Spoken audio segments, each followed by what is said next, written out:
지금부터 20년 전인 1997년 4월 3일 밤 9시 50분경 지금은 화장품 가게로 바뀐 당시 버거킹 햄버거 가게 화장실에서 살인 사건이 발생했습니다.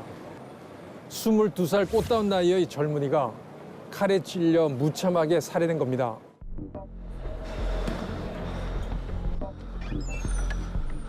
햄버거 가게 화장실에 소변을 보러 들어간 한 젊은이가 이유도 모른 채 무참히 살해당했습니다.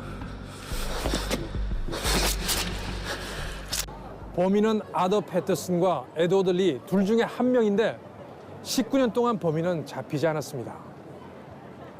생뚱맞지만 여러분의 공감 능력을 한번 테스트해 보겠습니다. 여러분의 가족 중 한 명이 살해가 되고 범인이 잡히지 않고 있다면 여러분의 심정은 어떻겠습니까? 여러분의 슬픔의 강도가 높을수록 여러분의 공감 능력은 높은 겁니다. 당시 살해된 조준필 씨의 유가족, 특히 어머님은 공감력이 뛰어난 변호사로부터 마음의 위안을 많이 받았습니다. 법률적 지원도 같이 말이죠. 서울 소초동의 변호사 사무실. 네, 반갑습니다. 네. 제 구면이에요? 아닌데요, 처음 뵀는데. 아, 그렇습니까? 네, 제가 어디서 뵌 것 같죠? 제가 좀 심플하게 생겼나? 반갑습니다. 반갑습니다. 네. 초면인데도 어디서 본 것 같은 친근한 얼굴의 하주희 변호사. 아, 이 지저분한 사무실을 정리를 안 해놔서 제가 진짜 죄송합니다. 전형적인 변호사 사무실입니다. 아, 아니 이게 다 이런 건 아닙니다. 그런 것 같은데요. 아니, 다 이런 건 아니고. 저런 변호사는 깨끗하지 않던가요? 사무실은 소송 관련 서류더미와 파일들로 가득 차 있었습니다. 것도 있고 막 소총 검사하는 것도 있고 뭐 오만. 진짜. 이렇게 하시 편하시죠? 아, 네. 진짜 민망하네. 여기를 찍을 줄 몰랐습니다. 저기 가서 기록을 제가 저기 들고 가서 찍을 줄 알았죠, 제가. 수도문하고 어수선한 분위기가 낯설지 않습니다. 하주희 변호사 양력입니다. 제48회 사법시험 합격. 이태원 살인사건 피해자 변호사, 수원대 등록금 환불 소송, 그리고 기지촌 여성 국가배상사건 변호사, 현재는 서울시 교육청 인사위원회 위원이기도 합니다. 제가 원래 안 하려고 그랬었거든요, 변호사를. 법은 정의롭지 않다라는 굳은 확신이 있었어, 학교 갈 때. 법대를 나왔지만 원래 그런 생각이 있었는데 오히려 하고 나서 좀 제가 뭐 늦게 됐지만 하고 나서는 할 수 있는 게 훨씬 많다. 약자들에게 힘이 되어줄 수 있는 법도 만들고 그리고 소송도 하고 그다음에 정책적인 것도 하고 할 수 있는 변호사가 되게 좋은 직업이다. 이런 생각이 들어서 일이 너무 많은 거 빼고는 뭐 괜찮습니다, 지금은. 2017년 겨울 이태원의 밤은 여느 때처럼 붐빕니다. 가장 번화한 중심가 20년 전 그곳 햄버거 가게에서 사건은 벌어졌습니다. 홍익대를 다니는 당시 22살의 조중필 씨가 화장실에서 잔인하게 살해된 것입니다. 착한 젊은이가 왜 무엇 때문에 죽어야만 했을까? 당시 화장실에는 미국 시민권자인 미성년자 아더 패터슨과 에드워드 리 그리고 조중필 씨 3명만 있었습니다. 그러니까 살해된 조중필 씨를 빼면 패터슨과 에드워드 리 둘 중 한 명이 범인이든지 둘 다 범인인 것이 분명합니다.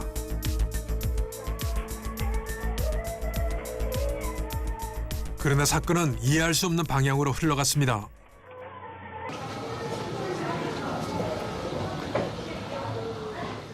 범행이 있었던 같은 건물의 2층 화장실입니다. 1층 화장실은 없어졌습니다. 이거보다 넓지만 비슷한 이런 화장실에서 사건이 벌어졌습니다. 조 씨가 범행을 저지른 일행 앞을 지나서 이 화장실 안으로 들어왔던 겁니다. 당시 범행을 저지른 일행들은 I'm gonna show you something cool. Come in the bathroom with me. 이렇게 이야기를 하면서 조 씨를 따라 들어갔다고 판결문은 적고 있습니다. 우선 에드워드 리의 주장입니다. 당시 사건을 재현한 영화 이태원 살인사건의 장면을 보시죠. I show you something cool. Come in me.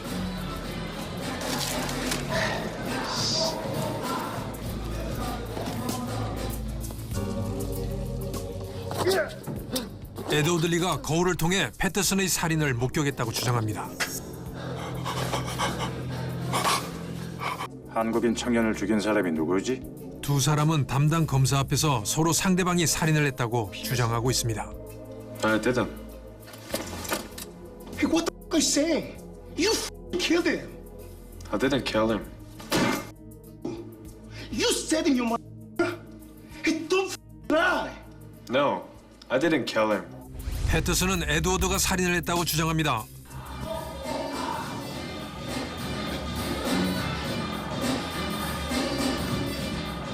I'll show you something cool. Come with me.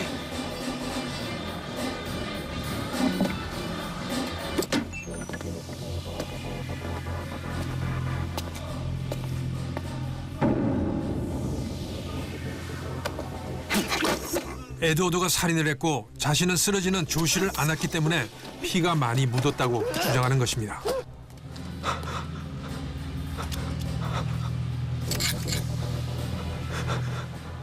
그리고 그 칼을 주워 미군 부대 안 하수구에 버렸다고 주장합니다.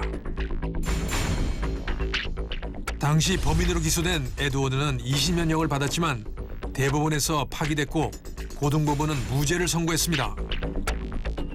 그리고 패터슨은 증거인멸죄로만 1년 징역형을 받았으나 7개월 후 특별 사면으로 석방. 풀려난 패터슨은 미국으로 도주해버렸습니다. 조시 어머니의 가슴은 갈기갈기 찢어졌습니다. 내 생각에도 그런 것 같아. 미국 아이니까 그냥 이렇게 도망가고 그러면은 다시는 한국으로 못 오겠지. 우선 보내고 한국 우리 같은 사람은 힘없으니까 그냥 혼자 억울하게 해다가 그냥 지쳐 넘어가겠지. 그런 것 같았어요. 살인범이 둘 중에 하나라는데 왜 그걸 못 잡고 그걸 내보내고. 잡을 생각도 않고 또 그랬어요. 그리고 이제 그 3일 연장 시키고서는 그 가운데 날 간 거 아니에요. 그랬는데 그때도 검사가 가르쳐 줬으니까 가지 그걸 어떻게 알아요, 걔가. 놀러 댕기던 놈이. 검사가 가르쳐 줘서 변호사가 가르쳐 줬겠지. 빨리 나가라고. 그러나 잠자받은 사건은 2009년 9월 영화 이태원 살인 사건이 개봉되면서 다시 전면에 부각되기 시작했습니다. 그러니까 사건이 그냥 묻힐 뻔한 사건들이 다시 재심을 하고 공판으로 이어지게 되는 이제 그 어떤 화두가 된 거죠. 두 달 뒤 SBS 그것이 알고 싶다도 사건을 재조명했습니다. 범인 송환 운동이 본격적으로 시작된 겁니다. 하주희 변호사가 피해자 변호인을 맡게 된 것도 이 시점입니다.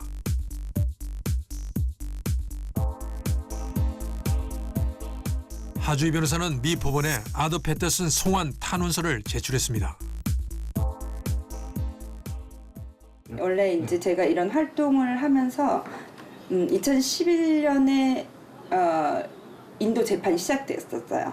범죄인 인도 재판이 미국에 시작이 됐었는데 그리고 기소도 했었고 이게 이렇게 되면 안 되겠다. 과거에 이제 관여하던 단체들이 모여가지고 미국 법원에 의견서를 내자. 이거 관련해서. 네네. 그거를 하다가 근데 의견서를 내려니까 유족분들도 내는 거에 대해 적극 찬성했는데 본인 이름으로 내니까 힘든 거예요. 그러니까 법률가의 대리가 있으면 훨씬 편한 거예요. 절차가. 그래서 제가 위임을 받아서 의견서를 내는 것부터 시작하게 됐었습니다. 그리고 2015년 9월 아더 패터슨은 대한민국으로 송환돼 살인 용의자로 재판을 받게 됩니다. 위임을 받고 의뢰를 받았을 때 심정이 어떠셨습니까? 저는 너무 무거웠어요. 마음이. 제가 사실은 알고는 있었지만 이거를 하게 될 거라고 생각을 못 했었거든요. 다만 이제 약간 미군 범죄의 사각지대 이런 사람들을 좀 지원해줘야겠다 이런 활동을 하고 있던 터라 이렇게 하기는 했었는데 굉장히 마음이 무거웠습니다. 그리고 이게 인도 재판은 하고 있지만 어떻게 될지도 모르고 사실 언제 올지도 몰랐어요. 송환 재판이 얼마나 오래 걸릴지도 모르고 오히려 이런 것이 또 다른 상처를 주게 되는 결과가 발생하면 어떡하나 아 진짜 마음이 무거웠습니다. 패터슨이 살인을 했다는 것이 합리적 의심 없이 증명이 돼야 되는 거잖아요. 살인죄를 하려면 네. 법원 입장에서. 그게 이미 정리된 거죠. 네네 그렇죠. 그게 이제 이번 재판을 통해서 정리가 된 거고 합리적 의심 없이 살인했다고 믿을 만한 많은 증거들이 있었죠. 어떤 증거들이 몇 개 있어요? 여기 이제 말씀했던 것처럼 당시 현장 사진, 에드워드리의 진술 네. 이게 이제 가장 기본적인 것이었고 이 사진들이에요. 지금 이 흑백이라서 좀 그렇긴 한데 이제 이 세명기 혈흔이 결정적이었던 거죠. 이제 여기에 혈흔이 있는데 패터슨이 한 말대로 하면 도저히 여기 혈흔이 나올 수가 없어요. 패터슨은 자기가 여기 기대에 있었다고 얘기를 했거든요. 근데 그게 그리고 자기 옷에 피가 많이 묻어있던 거는 피해자가 이렇게 오면서 그걸 밀어내느라 많이 묻었다 그랬는데 그것이 도저히 전혀 이 정황과 맞지 않았습니다. 객관적 사실과. 그래서 이 사진, 이 혈흔 분석이 결정적이었습니다.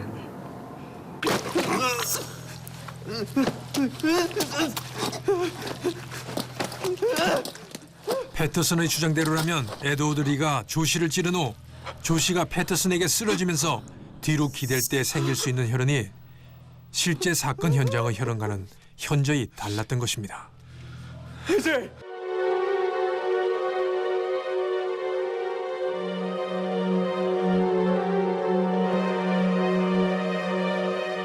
사건 직후 햄버거 가게 화장실은 폐쇄됐습니다.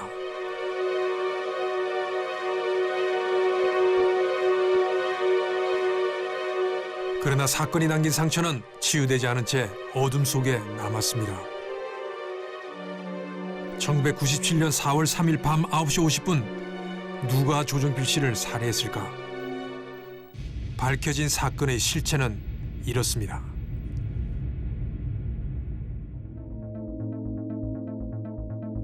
먹는단 말이야. 나 맥주 너무 많이 마신 거 같아. 나 화장실만 가자. 알았지? 빨리 와. 야. 처음부터 에드워드리는 사실을 이야기했던 것입니다. It happens here, huh?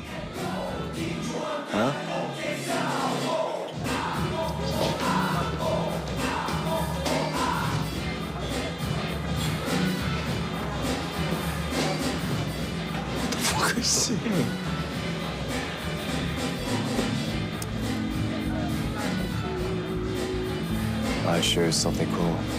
Come in me.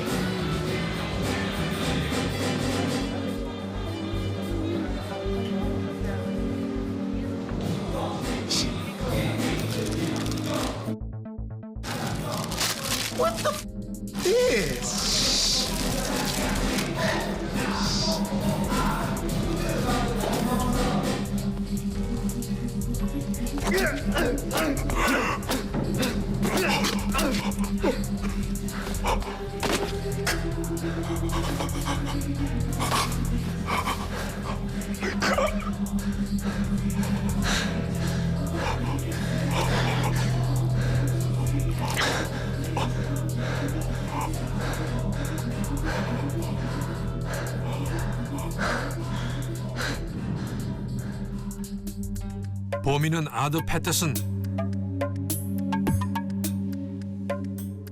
대법원에서 확정된 판결은 법정 최고형인 징역 20년. 살인을 공모한 에드워드도 살인 공범입니다. 하 변호사는 패터슨이 살인범으로 처벌을 받는데 조중필 씨 어머니의 헌신적인 노력이 큰 역할을 했다고 말합니다. 너무 대단하다 이런 생각이 들더라고요. 이게 다른 가족들 사이에도 이런 일은 항상 힘들거든요. 이제 그만 포기해야 되는 거 아니냐.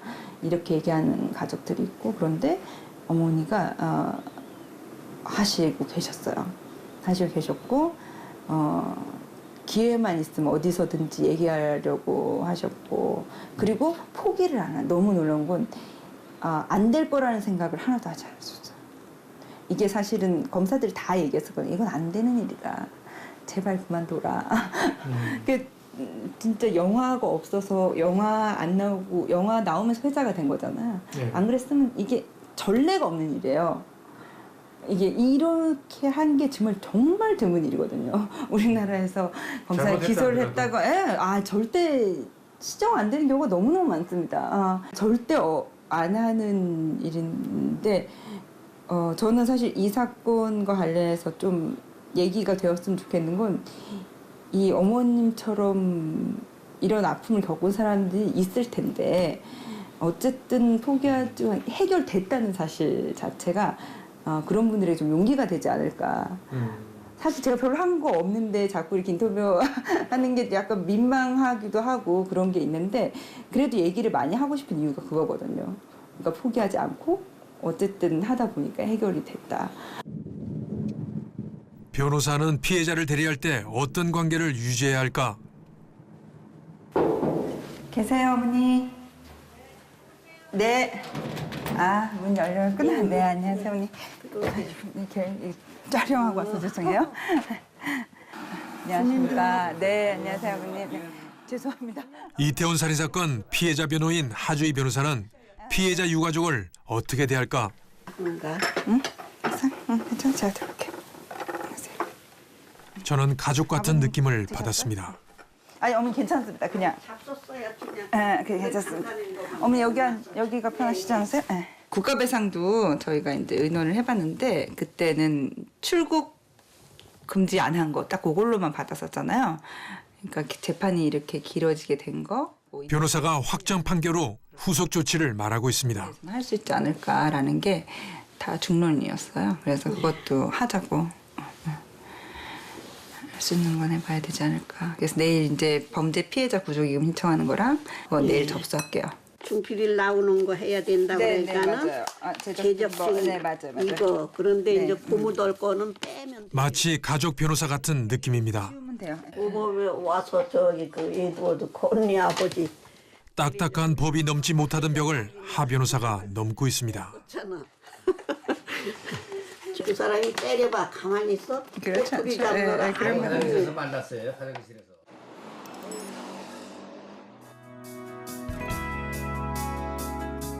변호사의 업무는 끝이 없습니다. 하 변호사는 소위 이태원 살인 사건 판결 확정 후 국가 상대로 손해배상 소송을 준비 중입니다.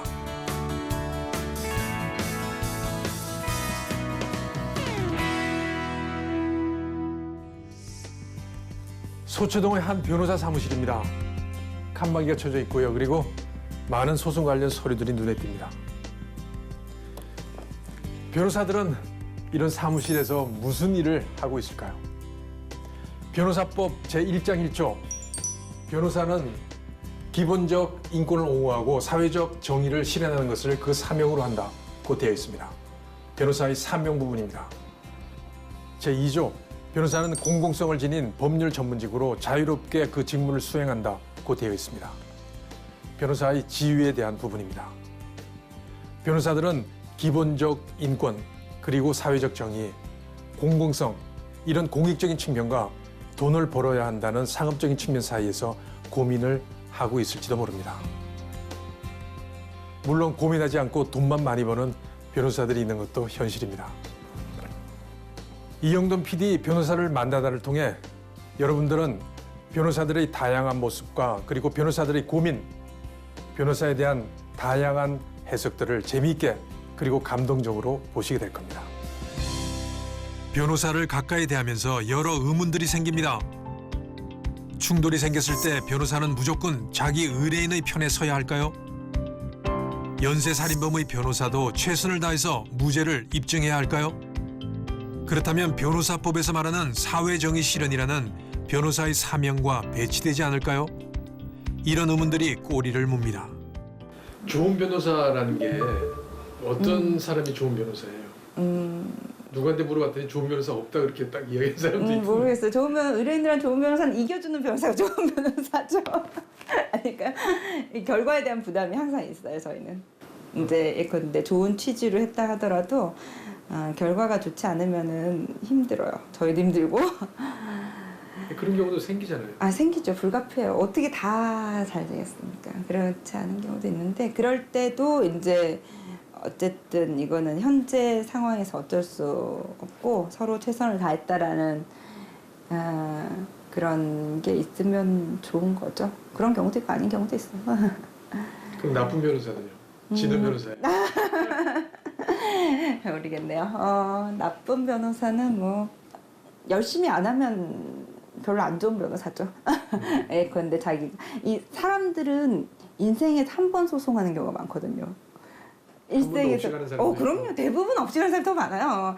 하면 한 번 정도. 네, 네, 그렇죠. 그러니까 막 분쟁을 뭐 기업을 하거나 뭐 이런 사람들이야 뭐 돈 관계 관련해서 막 분쟁이 많을 수 있지만 일상적인 사람이 있지만 대부분의 사람들은 인생이 한두 번 소송해요. 의도하지 않게. 그렇기 때문에 그 사람들한테는 이게 되게 인생에서 중요한 문제라서 어쨌든 저는 그런 게 좀 커요. 하여튼 이 사람은 한 번 하는 거니까 어쨌든 열심히 해야 된다. 미련이 없어야 돼요. 지더라도.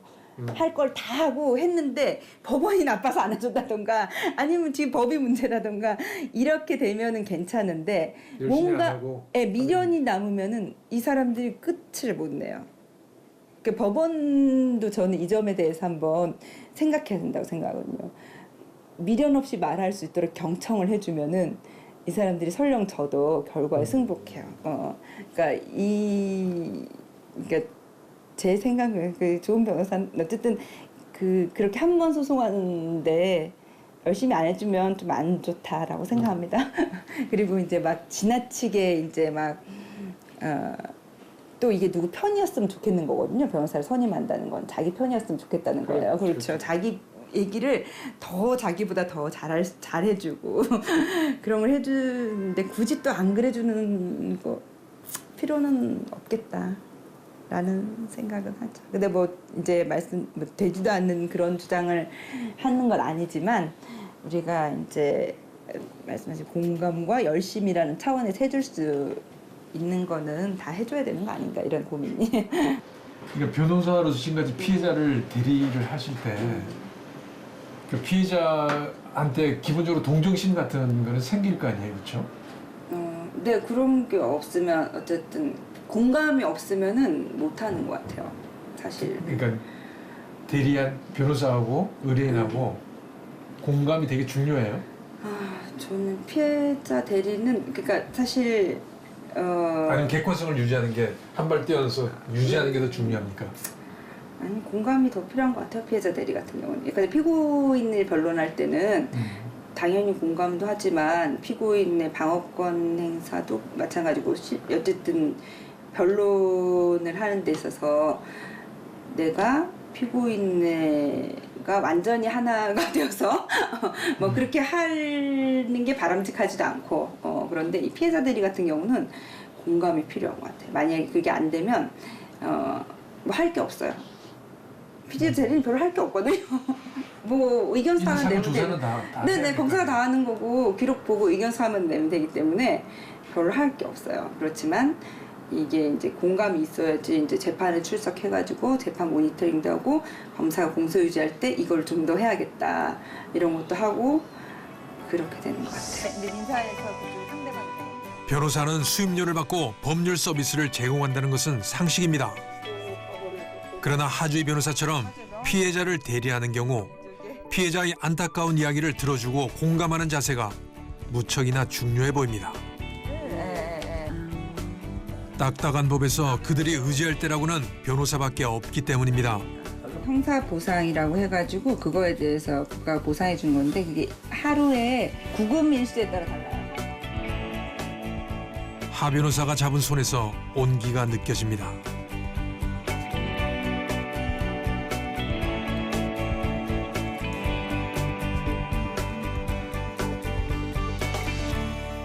아쉬운 거는 그거죠. 가해자들 중 누구도 피해자한테 사과를 하지 않았다는 게 아쉬운 거죠. 전혀 없었습니까? 뭐 유감스럽다 뭐 이런 종류의 얘기는 했었지만 진지하게 아무도 사과하지 않았고 패터슨 당연히 한마디도 하지 않았고 에드워드도 자기가 뭐 이제 뭐 유감스럽다 뭐 이런 종류의 얘기는 했지만 뭔가 이 피해자들한테 진심 어린 사과 위로가 될 만한 사과는 하나도 없었어요. 그냥 우리가 생각했어요. 사과를 받으려면 어떻게 해야 될까 과연. 그게 이제 제일 고민이었어요. 어떻게 해야 됩니까 변호사로서? 그러게 어떻게 해야 될까요? 하주희 변호사는 현재 기지촌 여성 관련 국가 배상 소송을 진행하고 있습니다. 그리고 군 의문사 관련 소송도 진행 중입니다. 1년에 지금은 100명 정도가 군대에서 죽어요. 그 중에 절반 이상이 이제 자살로 다 처리가 됩니다. 자살상으로 처리가 되는데, 이게 의무복무 중인 병사들 같은 경우는 사실 뭐 국가에서 오라니가 간 거잖아요. 무슨 병역 의무를 이행하러 간 거였는데, 어느 날 이제 사망을 했는데 가족들은 도대체 왜 죽었는지 알 수가 없는데 헌병대 기록은 그냥 자살했다. 뭐 애인 변심 혹은 뭐 이제 뭐 이 가족 간의 불화 뭐 이런 걸로 자살했다. 이렇게 항상 결과 비슷해요.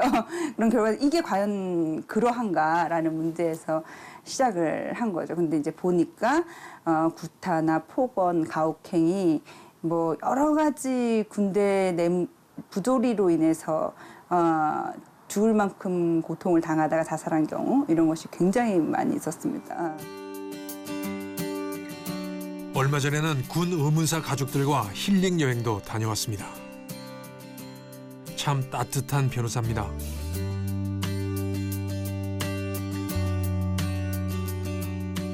이태원의 밤, 이제 조중필 씨는 없습니다. 이태원은 여전히 시끌벅적합니다. 조중필 씨가 살아있었다면 지금은 42살 중년의 나이가 되었을 겁니다. 이런 아들을 생각하는 어머니의 가슴은 얼마나 찢어지겠습니까?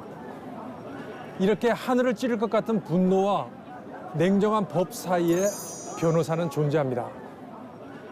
그래서 하주희 변호사처럼 변호인은 의뢰인과의 공감력이 무척이나 필요한지 모르겠습니다. 분노와 이성 사이 어디에선가 말이죠.